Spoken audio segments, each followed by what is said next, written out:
My name is Riccardo Vecchio. I'm an artist, a painter, mostly a painter, but I work with other mediums as well. I work within design, I work within printmaking and sculpture as well. I did the cover artwork for Criterion for Certain Woman. Definitely felt right away an extension of my mountainscapes. It took the work that I've done in the course of 3-4 years and just do a little bit of editing, adapted to these applied art projects. These landscapes were my prime occupation in the last 3-4 years. I wanted to go and retrace places I had been when I was younger, battlefields. I grew up slightly outside of Milan, surrounded by the Alps. I basically made a travel log and I followed the former front line, the trenches and the former front line between the Austrian-Hungarian Empire and Italy. My father always told me about stories about his father, my grandfather, who fought in World War I and had been taken prisoner by the Austrians in those areas, slightly more to the east.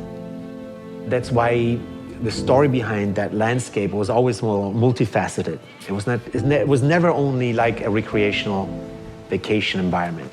There was always that backdrop that so many people died there.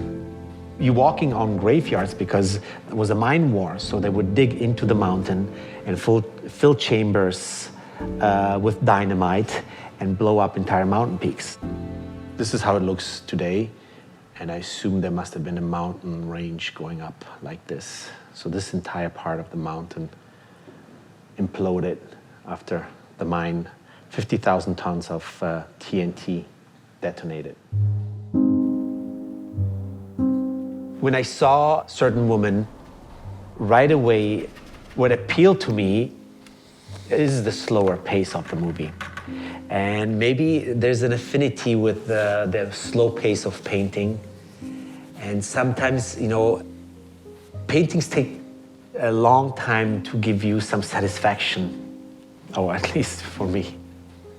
And in the same way, sometimes these slow movies have the same behavior, meaning it takes them a long time, but you know that the moment in which they give you something, it's quite precious and it's very, very delicate and subtle and beautiful. The one consistent element to the movie, which is this common denominator that holds everything together, was the landscape. The air and the cold, the temperature, the roads, the driving on the roads, the lonely driving on the roads. The chromatic element to it, I could relate to it right away. The art director, Sarah Habibi, commissioned the cover.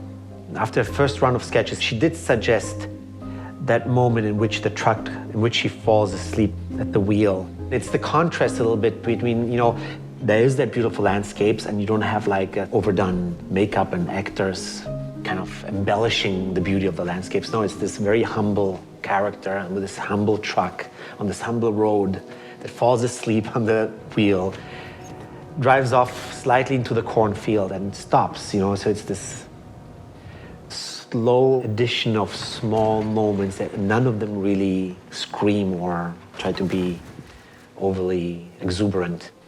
And that was a perfectly fitting scene.